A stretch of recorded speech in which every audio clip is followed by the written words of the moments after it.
Hi, everyone.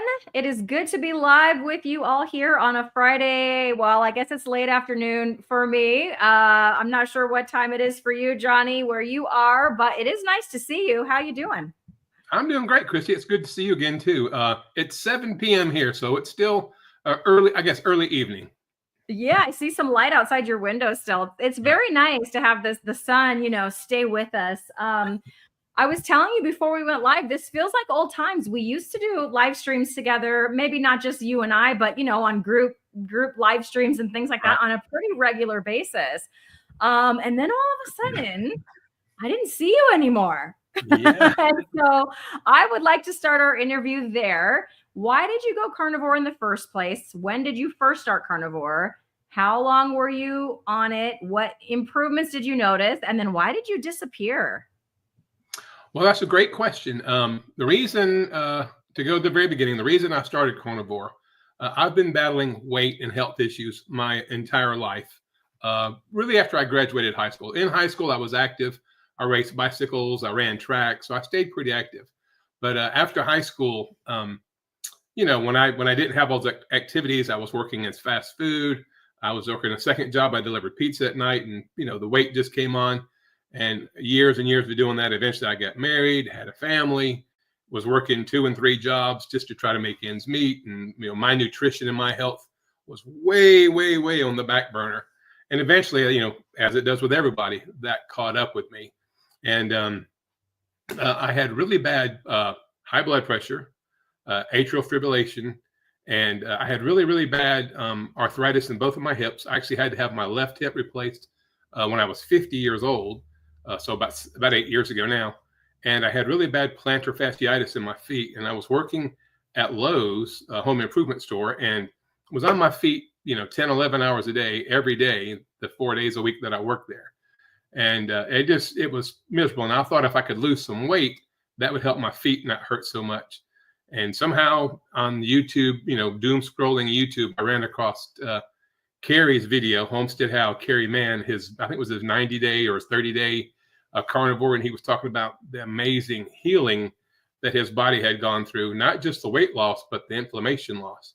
And this was a June of 2023. So I told my wife that on July 1st, I was going to do this carnivore diet that sounded crazy. I was going to do it from July 1st to July 31st. I can do anything for 31 days.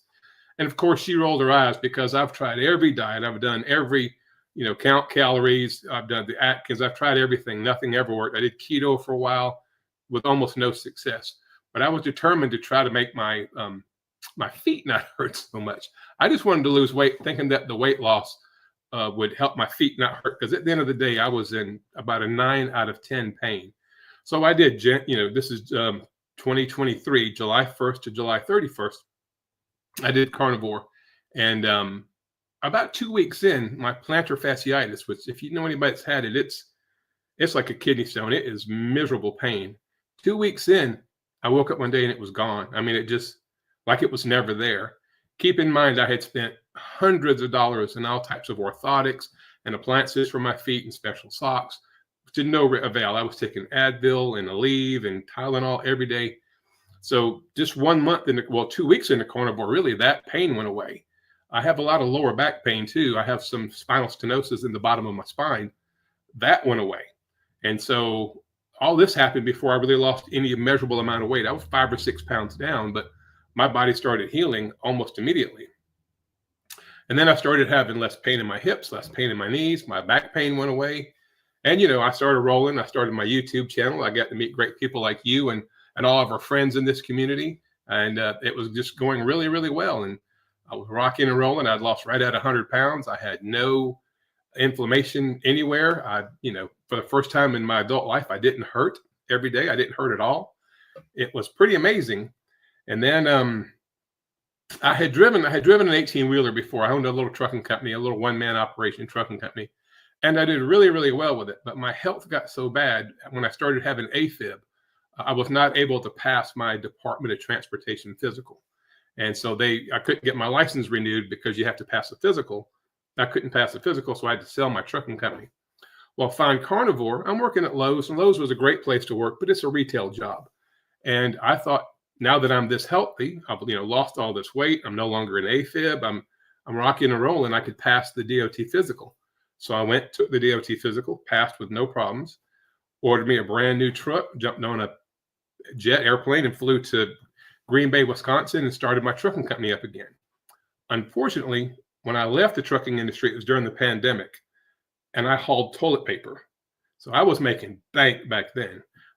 Jump forward to January of 2024, and I go back out there. I bought a $200,000 truck, spent all the money to get my insurances put back together, and the industry, even to this day, is struggling.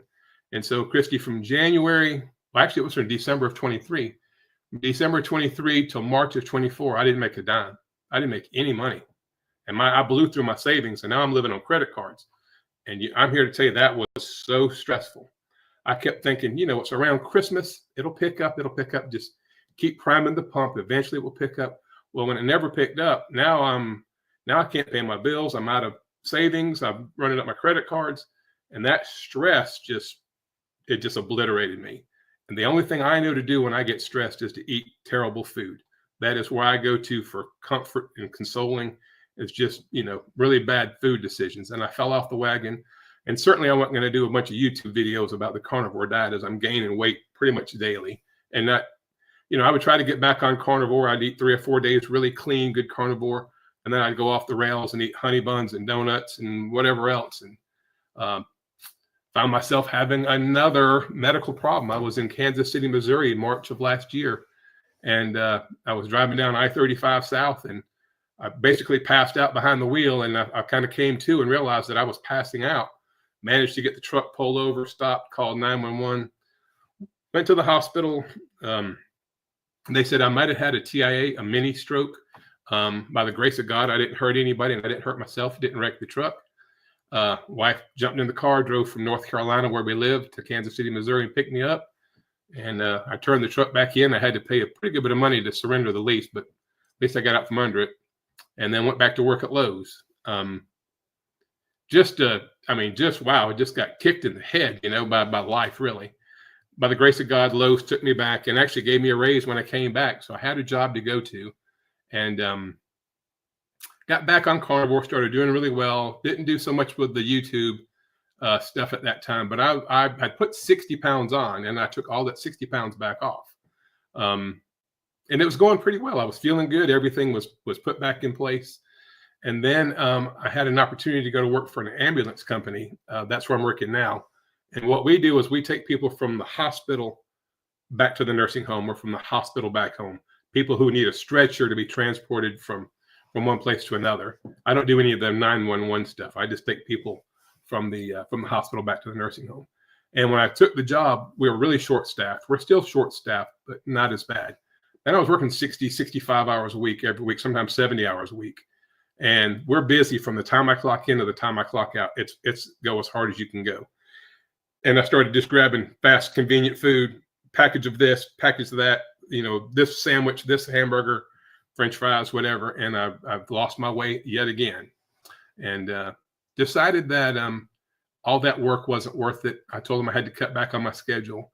Got back on carnivore, started my YouTube channel back up, and decided to kind of document my Johnny 2.0, if you will, trying to get my life back in order, get my health back in order.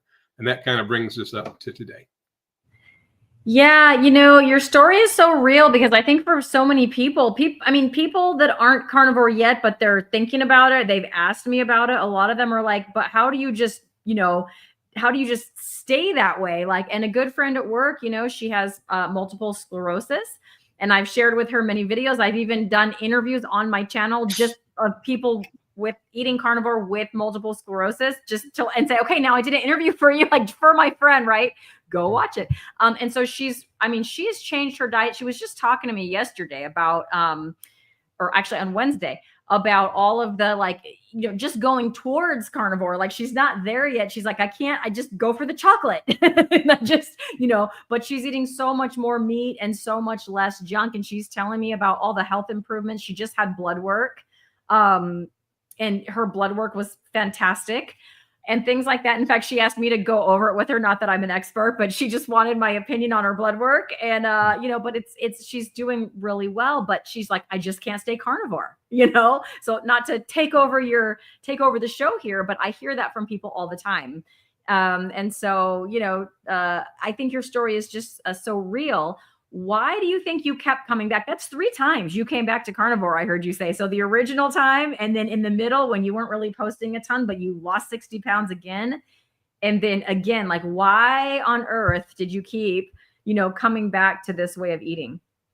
Well, I'm 58, and I don't have time to play anymore. And now that I'm in the job I'm in, which, I mean, I know this because for 2 years, you and I've been friends for a couple of years now. I know this, but now in my line of work, Christy, what I do is I pick people up from the hospital and I take them to a nursing home, or I pick them up from the hospital and I take them to hospice, or I pick them up from the hospital and take them home to hospice. And I'm seeing people between your age and my age, a lot of people in their late 40s, 50s, and 60s that are complete nursing home bound, whether it be kidney failure, they're dialysis patients, they've had one of their legs removed from diabetic, neuropathy.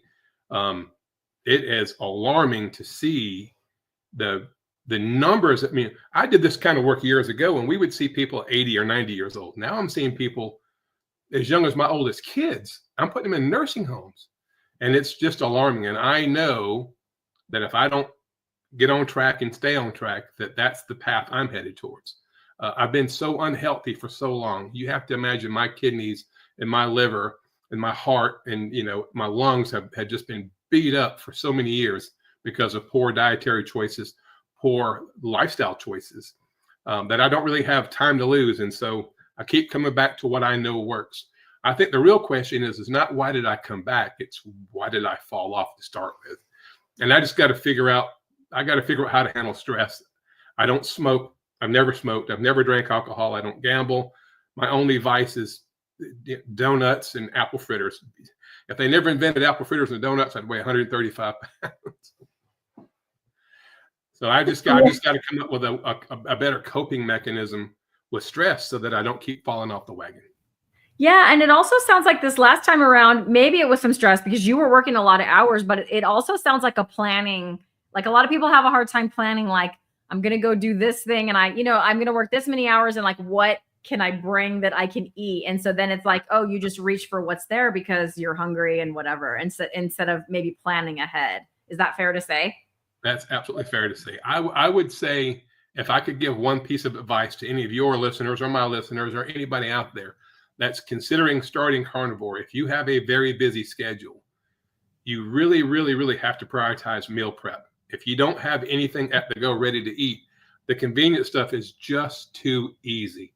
You need a roadblock between you and that convenience, and that can be a meal that you prepared in a lunchbox that you can throw in a microwave and warm up, or some boiled eggs, or whatever it is. Meal prep is one of the keys to unlock the success of carnivore. It's having good animal-based whole food foods readily available when it's time to eat. I totally agree with you. And you're totally speaking the truth. This is Teacher Appreciation Week this week, and I'm an elementary teacher. So you can imagine what my students are bringing me. But at the same time, we're doing state testing.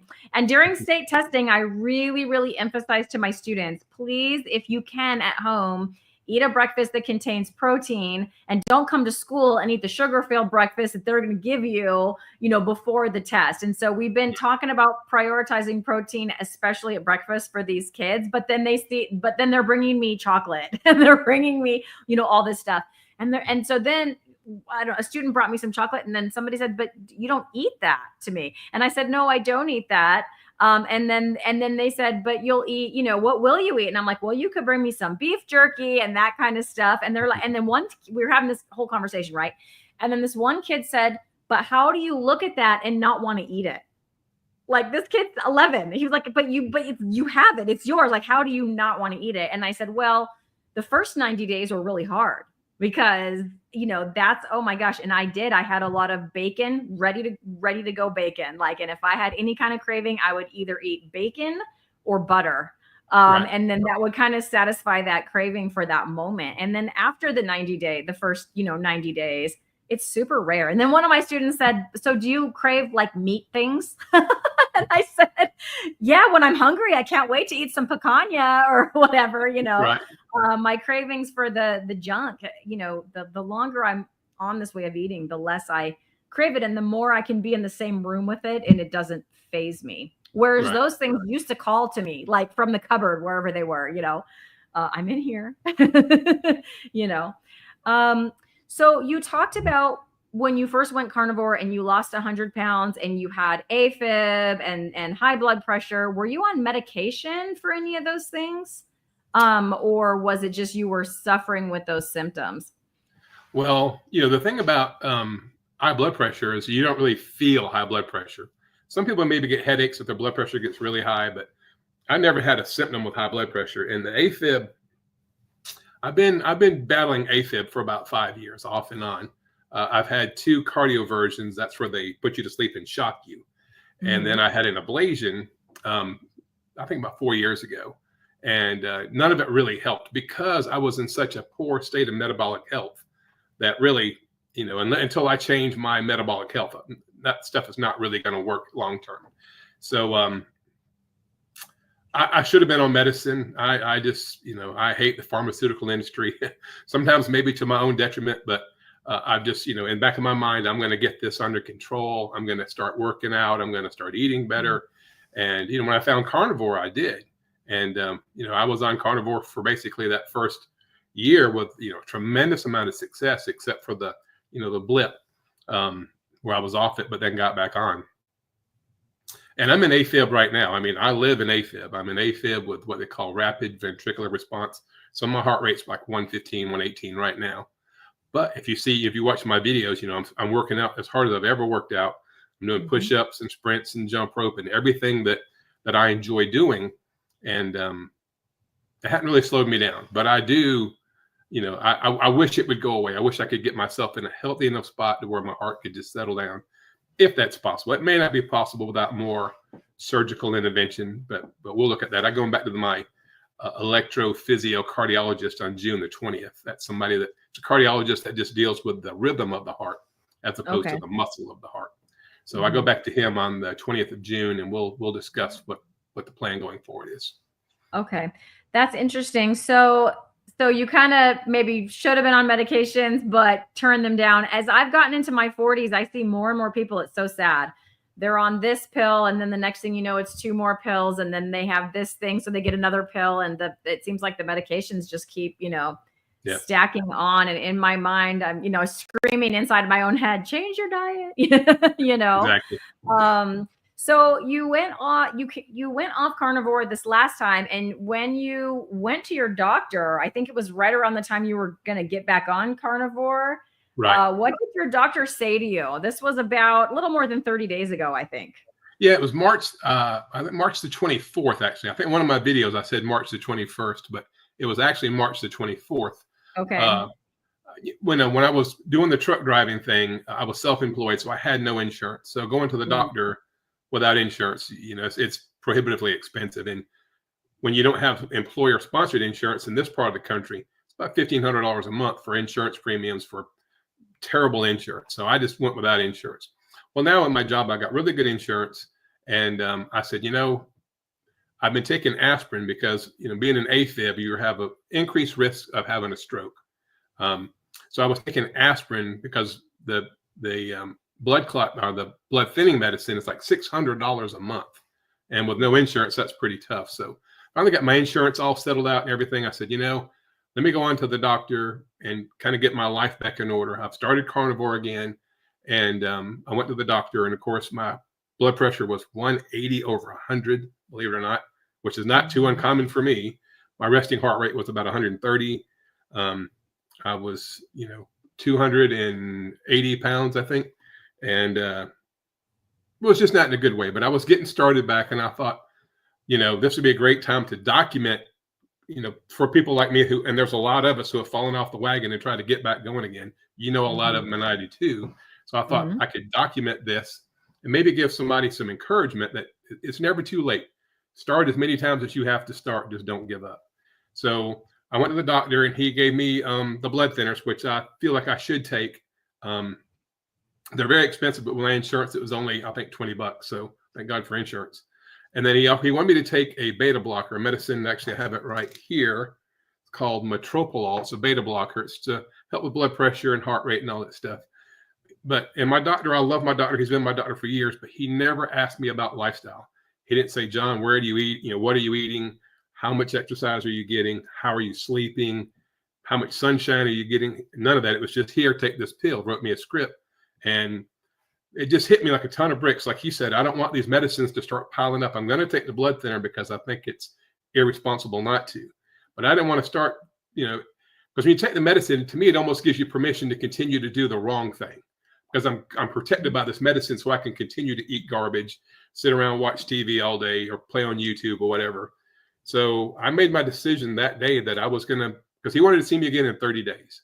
So I said, well, my options are take this medicine, continue living the way I was living, and go back in 30 days and fingers crossed and prayers up that it worked. Or I can make wholesale changes in my life, which I've done on 2 previous occasions, that I know will work. So I went strict carnivore. I started, doing jump ropes, sprints, push-ups. I got my channel back going again to try to help hold myself accountable for me, and the people that watch my videos would help hold me accountable. And so I went back on May the 1st. We called it May Day on the video. And my doctor, who was not on board with the carnivore diet initially, he wasn't really familiar with it, actually, because, he just writes a script and hands it to you, which is what most doctors do. I'm not throwing him under the bus, but that's just what he's been trained to do. Was shocked. I'd lost 22 pounds in 30 days. My blood pressure had gone from 180/100 to 140/84. And my resting heart rate was down to about a 111.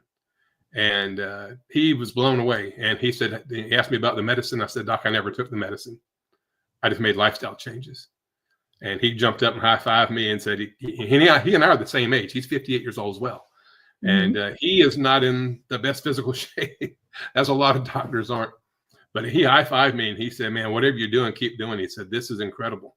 And he actually told me that he didn't know if the medication would have had as big as an effect as quickly as my lifestyle changes made.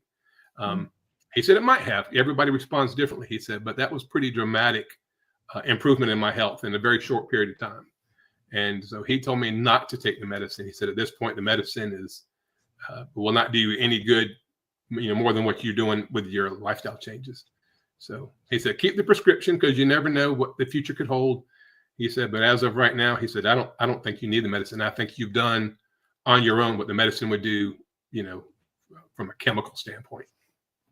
So before you were going to do that, did you just make that decision in your own mind and not tell him that that's what you were going to do? Or did he kind of know that's what you were going to try? Well, he said, I'm going to, write this prescription for the beta blocker, the Metropolol. And I said, well, I really don't want to take that. He said, well, you probably need to take it. I said, well, I really went to him just for the blood thinners, but he did what he's trained to do. He tried to give me a prescription for all the symptoms I was having, not just for the blood thinners. And I told him that I would consider taking the medicine.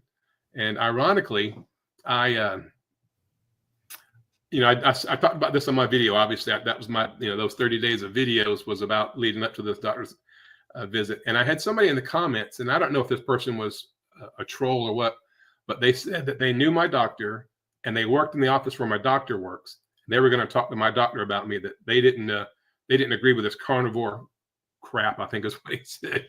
And that I was obstinate, and that he was going to basically try to get my doctor to not see me anymore. Now, this might have just been a troll on there, but the person, had a fake name. So I didn't know if this was real or not. So when I go back to the doctor on May 1st, I'm a little anxious, because I don't know if the doctor's going to yell at me or, tell me, get out of here, I'm never seeing you again, or whatever. So I was a little anxious about that, but it didn't matter. It didn't matter. I'm on the journey to get away from seeing doctors, to try not let that be, you've known people, Christy, in their 50s, 60s, 70s, they go to the doctor every week. I got a doctor's appointment next week, and one the week after that, and they're just forever, like my mom before she passed away. She went to the doctor all the time. And I don't want that to be the path I go down. I want to live in health and not live in sickness. Yes. That's right. So are you going to need to go back again? So about 30 days went by, right? And then now what? Like, I know you're still doing your thing. I watched you sprinting and all of that on your channel. Do you have another appointment coming up with that doctor as well to continue to see if your blood pressure is going to come down anymore? Or did he just say you're doing great? See you in a year? He wanted to see me in 3 months. I'm going back Okay. it's sometime in August. I think August the 6th or the 8th or something like that for a follow-up with him. And between now and then, I will actually go see my electrophysiocardiologist, and maybe we can get the AFib under control. We may do a second ablation, but I'll let my cardiologist kind of, direct me on there. Yeah. But yeah, so I'm going to go back in 3 months. And he said, when I walked out the door, he said, when you come back, I want to see you lose 22 more pounds. I said, Doc, I'm going to lose 40 pounds. He said, all right, then. That's right. So yeah, he was. I was just gonna say, I hope you can get that AFib under control, because I think in almost every video I watch, you talk about and you say, I'm in AFib right now. And I feel so bad that you're having to deal with that situation. Well, I think my point there is a lot of people that live in AFib, and you see these commercials. Kareem Abdul-Jabbar, the famous basketball player, does a commercial about these medicines. Most people who are in AFib, especially if they're around my age or older, a little older or younger, they struggle to walk to the mailbox and back. I mean, it really can be debilitating. But with proper nutrition, proper sleep, proper movement, exercise, I mean, my doctor I showed him a video of my workout, because I was working out, right? There's a park right across the street from my doctor's office, and that's where I did all my workouts while looking at my doctor's office. That was my motivation for that 30 days. So I showed him the last workout I did before my appointment. He was blown away. He said, I've never seen this. I've never seen somebody your age in AFib do anything like this. He said, this is phenomenal. And I couldn't do it on the first day, but consistently adding a few more and just not giving up and really focusing on sleep, grounding, sunshine, stress reduction, everything. It's a whole package with, of course, the foundation being the carnivore diet. Allows me to do something that other folks could do. But I think when you're told you're an AFib, take it easy, most people go home and sit on the couch, which is the wrong prescription. You need to move. You need to continue to exercise and work your heart and lungs. Maybe not as hard as I do sometimes, but I think vegging on the couch because you have AFib is a recipe for disaster for most people. Yeah. I was telling my mom, because she's 72 and she can still like get down on the floor and then get up, which is, a lot of people her age cannot do that. Right. I forget what she was telling me. And she's like, and then I had to put my hands here, whatever. I said, Mom, you just need to sit down on the floor and stand up every day. If you just do it every day, then you're not going to lose the ability to do that. So I agree with you 100%. We have a comment here from Xana. I wish doctors would do progressive research into lifestyle rather than waiting for the AMA to dictate patient care. So I think Johnny knows I fired my original doctor about a year ago or so, just for that reason, because she was very unwilling to even like meet me in the middle or have a conversation with me or anything. She was just like, you have to bring down your cholesterol, period. End of discussion. She wouldn't talk to me about anything else until I addressed my cholesterol, including my thyroid numbers and other things that I wanted to discuss with her. And so I agree with you. She was, just against looking into any other things other than just really focusing on that, because again, not to throw her under the bus. That's why I'm not saying her name or anything like that, but that's how she was trained. Like, your LDL is high, therefore, like, that's the most crucial thing. She was acting like it was a huge emergency, and that I just needed to deal with that, even though I had, other things that I was personally more concerned about that were actually affecting my life. Like, my low thyroid was making me feel tired and exhausted and all this stuff. And my hair was falling out, and she just wouldn't address it. So yeah, I fired her and got another doctor that is a lot more, open to some of these ideas. And it's much more of a partnership now. And I was able to find her inside my insurance, talking about insurance. I can't afford to go outside my insurance plan and get a naturopath or something like that. I wish I could, but I was able to find her, inside my insurance plan. It's funny because she put her name out there as like a low carb doctor on a website, and that's how I found her. But since then, she's gone into more of a specialty of like geriatric patients. And I'm not geriatric, but she agreed to see me. So when I go in there, there's like all the geriatric age patients, and then there I am. But I'm just happy to be there and kind of have her on my side. So yes, I agree with that. I wanted to ask you about you had a lot of symptoms and you've gone on again, off again, right? A few times now. When you go off carnivore, besides weight gain, because we all know you gain the weight and then you lost, you're like the champion of weight loss. I salute you, sir. My weight does not come off as easily. But anyway, what other symptoms do you notice, like when you go back to standard American honey buns, as you said, and then you go back? What do you notice in terms of symptoms coming back and then reversing again? Or do you notice any of that? Well, that's interesting, because you would think that when you go back to eating all that inflammatory food, it would come on you quickly. But I guess I did so well. I was so disciplined that first time for the first basically year that I was carnivore.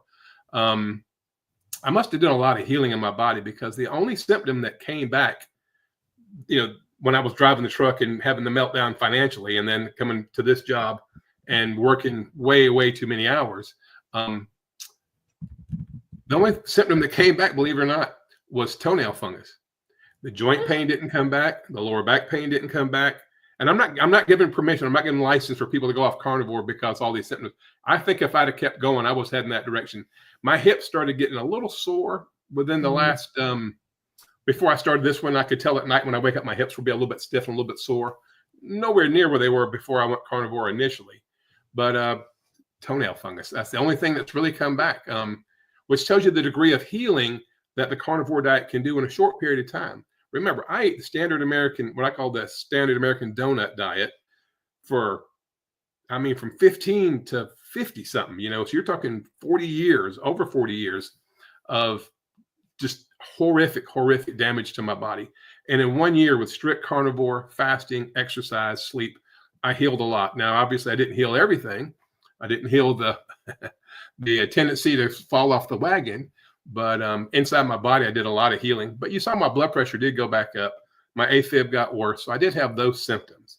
But as far as the joint pain and all that stuff, it didn't come back. But I say caveat here, I think if I would have continued on that trajectory of eating horrible stuff, all those symptoms would have come back. I just maybe was blessed that I was able to get back on the wagon before that really got going too bad. But just in the last 40 days, I think I've been strict carnivore with a couple of slip ups, but not too many. My toenail fungus on the left foot is completely gone. And on my right foot, I don't have any shoes on, so I'm looking down. On my right foot, my big toe has just a little bit on the very end. They're basically clear. They look like normal toenails, but toenail fungus is something that I never thought the carnivore diet would heal. And I've bought every cream, every pad. I've been fighting this for years. And when I went carnivore, it went away pretty quickly. And that's the one thing that did kind of come back relatively quickly. But like I say, I think 41, 42 days now, I've been pretty strict carnivore. And my left foot's completely cleared up, and just my big toe on my right foot has just a little spot on it. So other than that, the other symptoms, other than obviously the blood pressure, and my mood did go back some too, Christy. I started getting that pessimistic feeling, right now, like I know when the other carnivores watching this, I just have an optimistic outlook on life. I don't care who's in the White House, who's in the Senate. I don't care what's going on at the grocery store. I just have this overwhelming sense of optimism that I never had prior to carnivore. I was a doomsday person, but after going carnivore, I don't know. I can hear the birds singing where I used to never hear that. I appreciate the sunshine. And so that had started to kind of slip away when I got off the carnivore diet. But now that I'm back on, I'm just have that carnivore zen. I'm just happy all the time, and I'm optimistic about the future, which is there's something to be said for that. There is a lot to be said for that. I had very similar results going carnivore with my mental attitude, but I just want to say I can't imagine you being a doom and gloom kind of guy, because I've only known you since being carnivore, and you always just seem so positive and up and like a happy person that someone would want to be around, right? And be friends with. And so it's really hard to imagine you being, gloomy and grumpy and doom and gloom kind of guy. So I'm glad you found this way of eating because you're such a nice person. But yeah, I had similar, I was very down on the world. I didn't even want to go out into it. I had, anxiety about being around other people. I certainly wouldn't have come online. And like you said at the beginning, we started Carnivore right almost at the same time. And I, like you, started meeting all these people. I never would have done any of that stuff. It's because I was carnivore that I was, okay, other people don't have to make me nervous. It's fine. And all of that stuff just kind of, for whatever reason, went away. But speaking of reasons, why have you looked into that? Have you like gone on Dr. Barry's channel and asked about toenail fungus? Like you can search on his channel. Like, why does toenail fungus get better on a carnivore diet?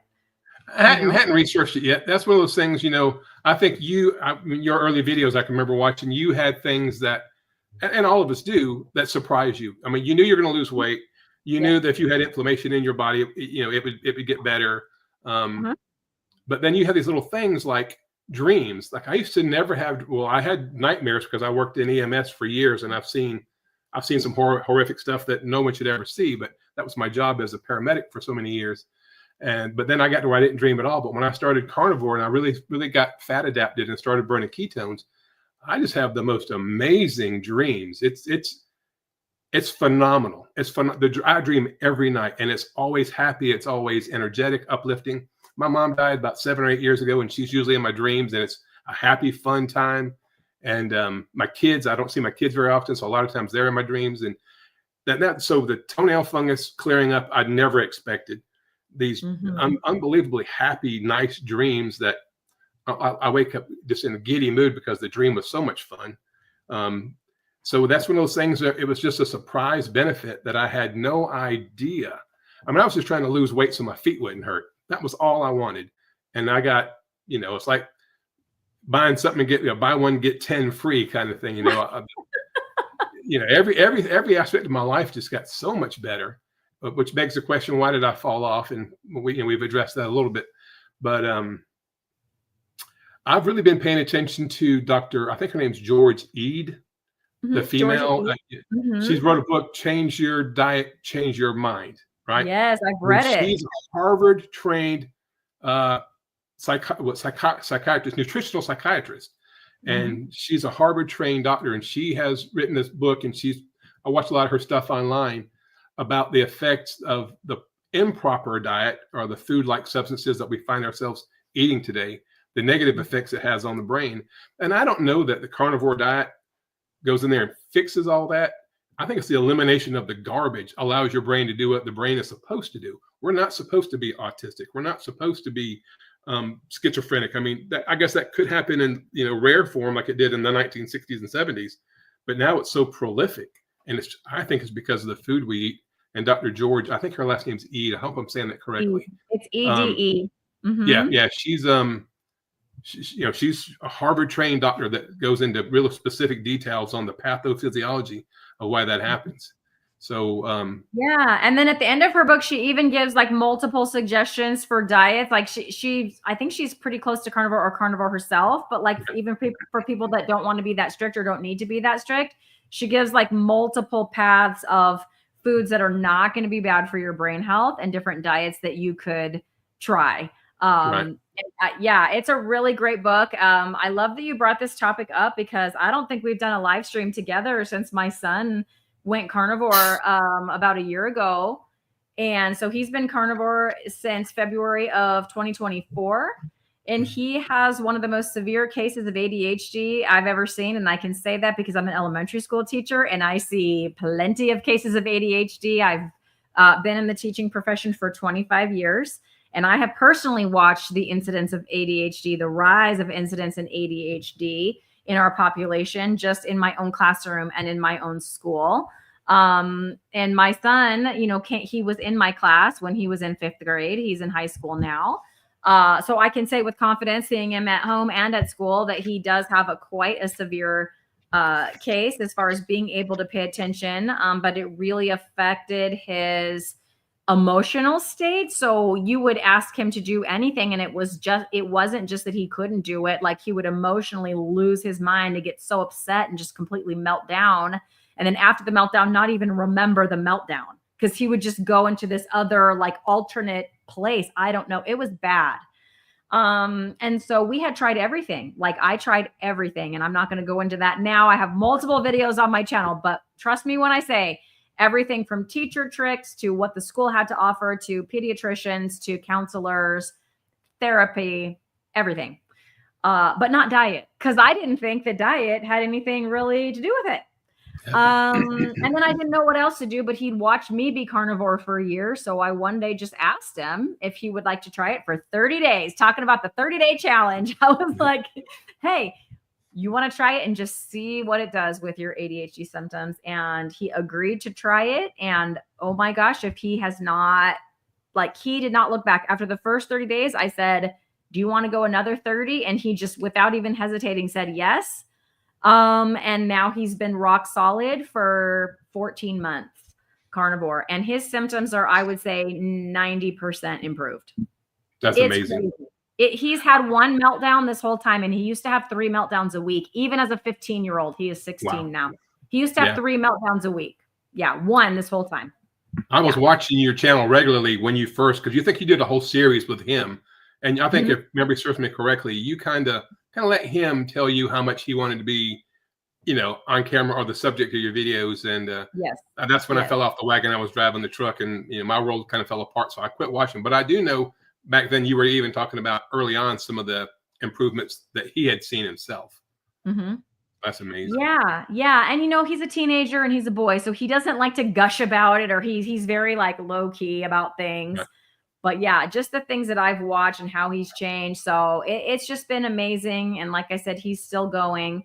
And I'm really proud of him. And he's, you know, it's not perfect, but it's like so much better. I wish we would have known about this, because I wonder if we had put him on this when he was very young, you know, all that developing, right? He would have developed, you know, much differently. But even in the non-mental health space, like he's caught up to his older brother in height. Like he just put on a bunch of height and all this stuff. So I think it's, you know, really good for him. I want to put up this comment. She said it a while ago. I hope she's still here. Glam Nail Beauty said, very inspiring. I may try carnivore. I'm keto and I love my holiday keto treats. I just wanted to address this. So I'm going to let you address it first, Johnny. You said you were keto, and you mentioned that was one of the diets you tried and had very little success. Are the holiday keto treats maybe one of the reasons why you feel like you were not successful with keto?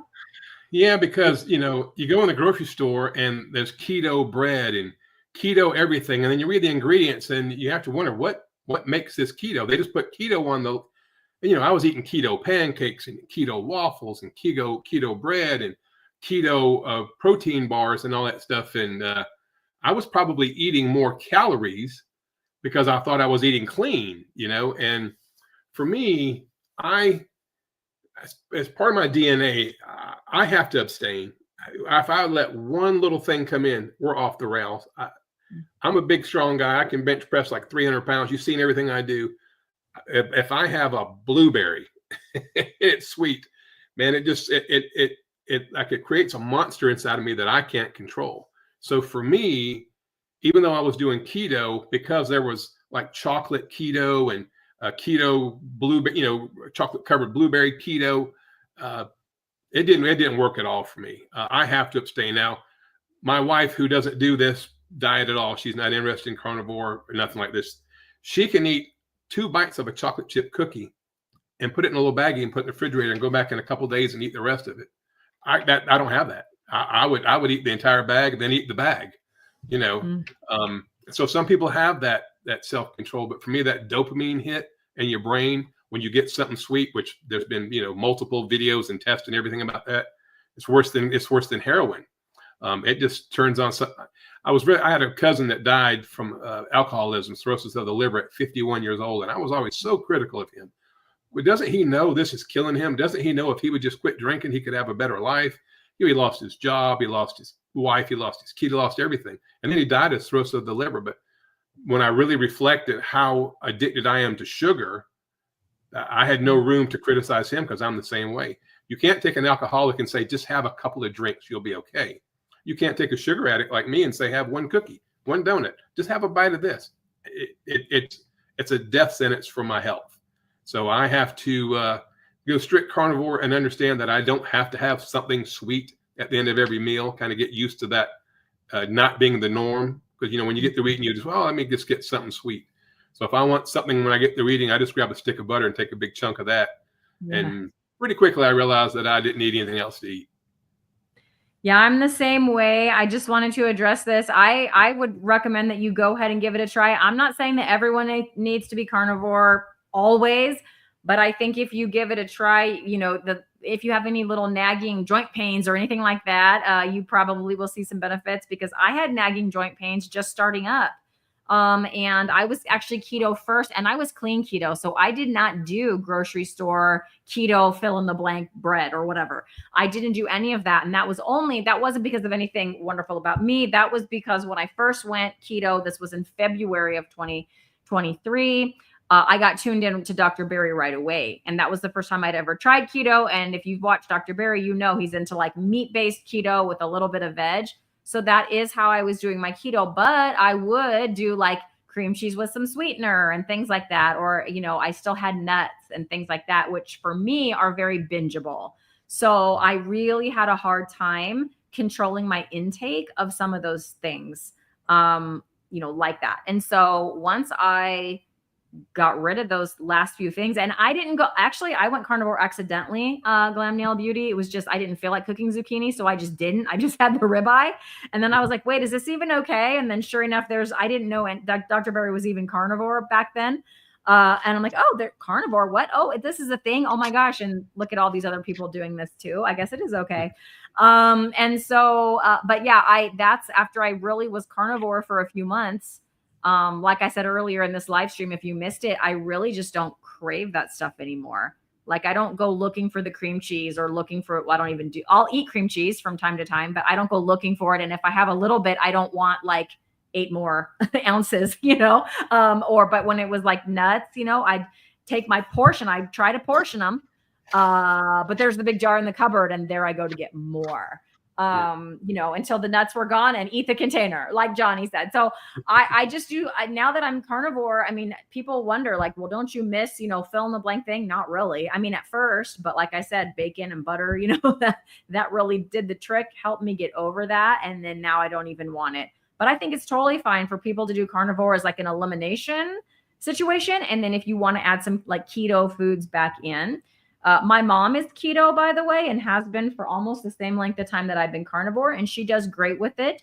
But she notices when too many plants start to creep in, there she goes with her arthritis in her hands aching. And I'm like, okay, because she sends me pictures of her plates, and I'm like, there's getting to be a lot of plates on those plants, mom, or on plants on those plates, mom, and then she'll, oh yeah, and she'll back it off, because she will notice her symptoms, come back. But I don't really have any carnivore friends in real life. I have a few on keto, and like they do great with it. So I really think it's kind of individual, how well you're doing, and it's based on what you can tolerate. I know a lot of people have digestive symptoms. I never really struggled with anything like that. It's mostly for me, the cravings. But I'm glad we are inspiring you today, and I would recommend, giving it a try. We have another question here from Darren. So Darren says, I've been 98% carnivore for 1.5 years. I have a visual spinning from time to time. Any ideas what it could be? I've had tests run and they showed nothing. I don't really know. I haven't had that symptom, nor have I've watched a lot of live streams and been on a lot of live streams, and I haven't really heard anything about visual spinning. Maybe electrolyte deficiencies. You can have a little bit of an irregular heartbeat, and you don't always feel an irregular heartbeat. A lot of times what can bring that on is a little electrolyte imbalance. And sometimes when you have that, you'll have a drop in blood pressure, which can cause that dizziness feeling, especially if it self-corrects. And you've had tests done. I would just make sure that you're getting all your electrolytes. There's a lot of companies out there that make electrolyte packages that you can add to your water. I tend to go towards the unflavored types, where it's just the sodium, potassium, and magnesium without any of the other stuff. Not the most, pleasing thing to the tongue, but you can try that. Make sure that your electrolytes are where they're supposed to be. And also, I think somebody put on there, it could be an inner ear thing, which that could be as well. Yeah. I do electrolytes as well. I do use the flavored ones. They do have a little bit of stevia in there, but that does not, like I said, I don't have cravings for other sweet things. And so I do allow that. I guess I would say I'm like you, Darren, 98% carnivore. I have coffee and flavored electrolytes. So those are my plants that I still have. And I like those because that, it's just a little bit of flavor, because he's right. I've tried the plain ones, not the best. But if that stevia is going to send you off the edge, then yeah, plenty of us go with the unflavored versions. Awesome. Thank you. Gosh, I'm now behind on comments because I was sitting over there for those starred ones. Okay, here we go. Simpson has a question. What will be your plan when you come upon a honey bun, fritter, or whatever is tempting you the next time? That's a great question. I do have to go into a convenience store from time to time. We're so busy at my job that sometimes between patients, I'll run into the local QT, which is a big convenience store in this part of the country. Just run in there to use the bathroom, and I walk right past all that stuff. I use the restroom, I wash my hands, and I walk right back out. I just don't look at it. My wife, like I say, we've been married 32 years. She's not into any of this. She doesn't care anything about this.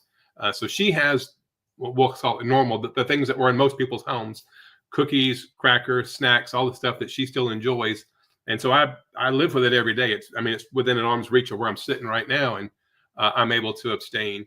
The biggest thing I did recently, and this ties in with what she's asking, Simpson, and by the way, you support me so well. I thank you for all the support you give me. Cutting back on the hours at work.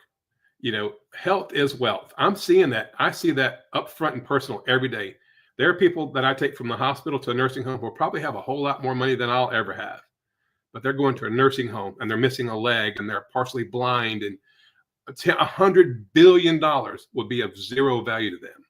So I told my boss at work that I was going to cut back my hours, or I was going to find somewhere else to work. Well, they didn't want me to leave because I do a good job there. I try to. And so they actually work with my schedule. So now I'm just working 3 days one week and 4 days the next. And I'm trying to find that work-life balance so that I'm not under that stress. And so by having those extra days off, and I work 3 days in a row, then I'm off for 4 days. Then I work 4 days in a row and I'm off for 3 days. Well, those 4 days I'm off, that gives me plenty of time to meal prep.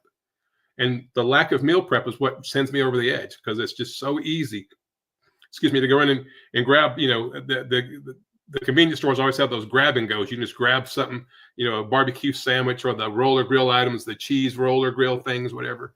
And every now and then I'll go in there and I'll just get me a couple of hot dogs with no bun, and the all beef hot dogs, and I'll put a little mustard on it so I can still go in there and get a snack or a meal. I just get the hot dog, no bun, put a little mustard on it, and I'm good to go.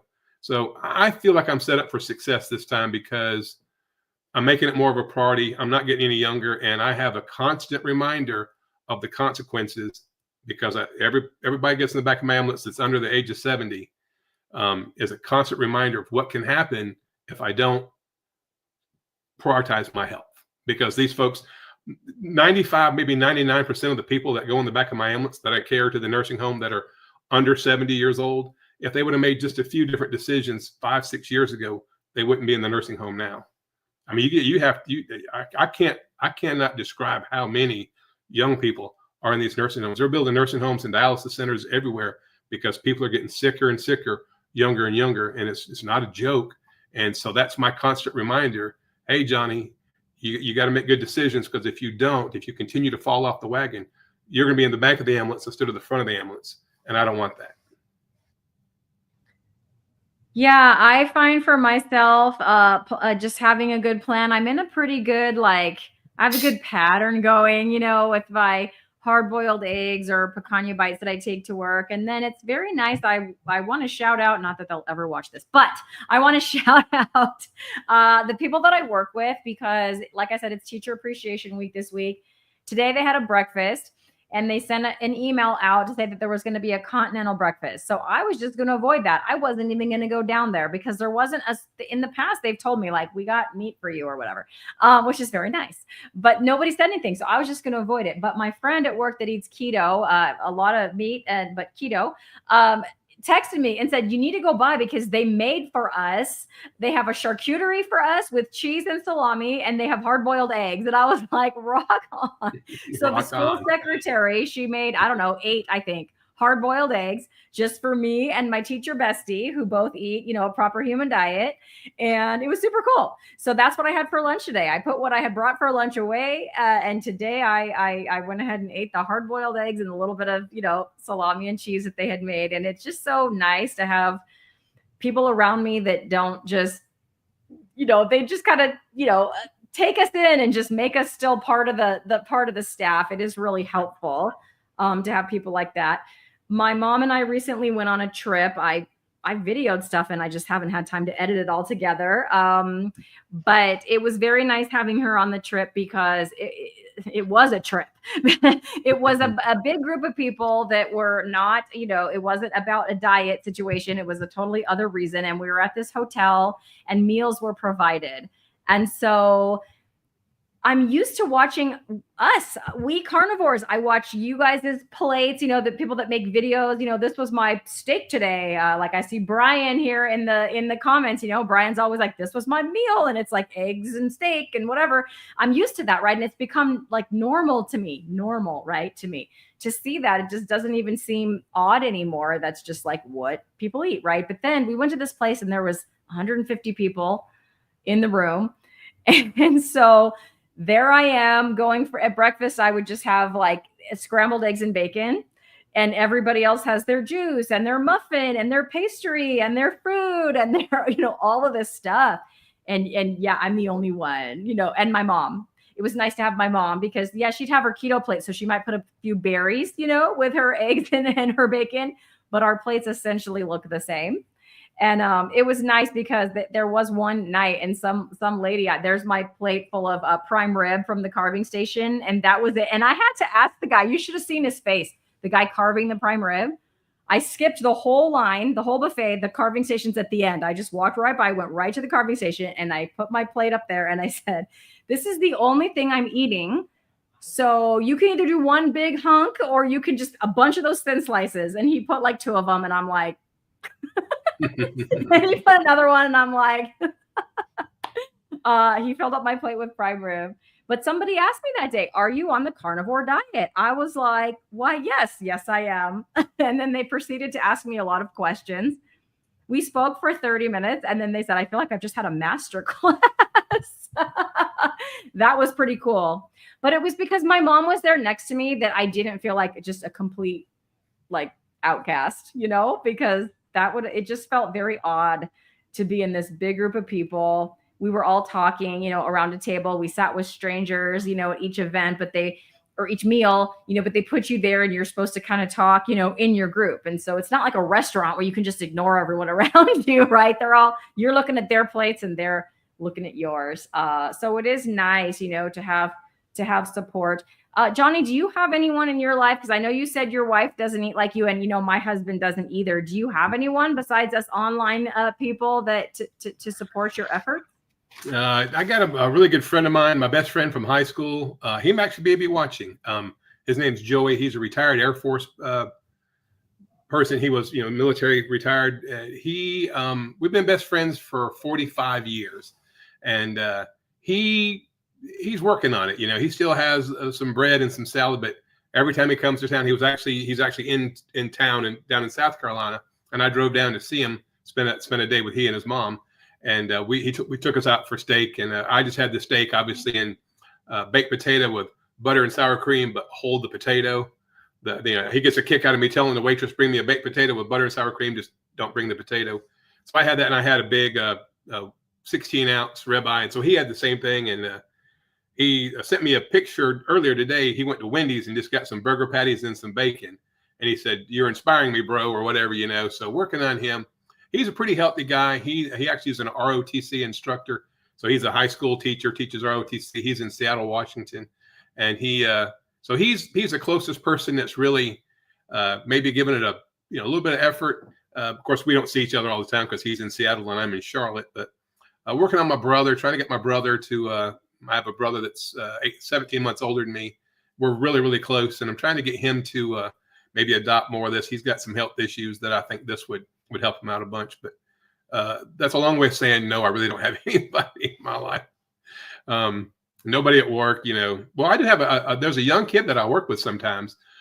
He's a young Hispanic kid, and he was really interested in it, and he did it for like a week, and he he confided in me. He said, I noticed my armpits don't smell anymore, you know, and that was the first thing he noticed. And he's a thin guy. He's in really good shape. He's a super young man, and he saw me doing it. He watches my YouTube channel, and so he decided to try it. And after I think maybe 10 days, he told me that in confidence. He said, you know, my armpits don't smell anymore. He said, that's weird. I said, well, you get the poison out of your system. Your body does what it's supposed. We're not supposed to stink, you know. Christy, if I could, I just want to. I did have my labs drawn when I went to the doctor. Now I didn't have them drawn like on the very first day. I had them drawn when I went back, and I had fasted for 32 hours. Which, when I fast, I'm not fasting because I want to fast. I just fast because I'm not hungry. Before I went carnivore, I thought about food 24/7. I would be eating lunch, thinking about supper. That's how dominant it was in my mind. Now that I'm carnivore and I'm back being fat adapted, I just don't. I mean, I can go a whole day without eating and not realize until the next day, hey, I never ate yesterday, because it's just not top of mind. So I didn't have my labs drawn, and I had fasted for about 32 hours, I think, when I got to the doctor. And he said, hey, let's draw labs, which I was totally okay with. And so the labs came back the next day, and my A1C, my hemoglobin A1C, was the lowest it has ever been, 5.2. My total cholesterol was 139. My triglycerides, 80. That's the lowest they've ever been. My LDL went up some, which my LDL has always been dangerously low. So my LDL was 87. That's the highest it's ever been, which I'm okay with that, because higher LDL after the age of 50 is associated with longevity. My HDL is the one I have a problem with. It was very low. It was only 36. That's the lowest it's ever been. So I'm trying to get obviously my HDL triglyceride, that ratio is 2.22. I need to work on getting my HDL up, and obviously resistance training will help with that. Continue to stay on the carnivore diet. So yeah, I just, I put out there on my little preview to this live that I was going to talk about my labs, and there they are. I mean, they're the triglycerides, LDL, everything's great. Just got to work on my HDL, and I'll just keep working on that. Oh, and I don't have it written down, but my kidney function has actually gotten better. The last time I had my kidney function test, my glomerular filtration rate, GFR, AST, ALT, was like stage 2 kidney failure. Now it's stage 1. So it's actually getting better. Yeah, going in the right direction. Yeah. Yeah. Way to go on that blood work. I hadn't seen that you had said you're going to talk about blood work at the beginning. Yeah. I should have said, watch to the end to hear about Johnny's blood work.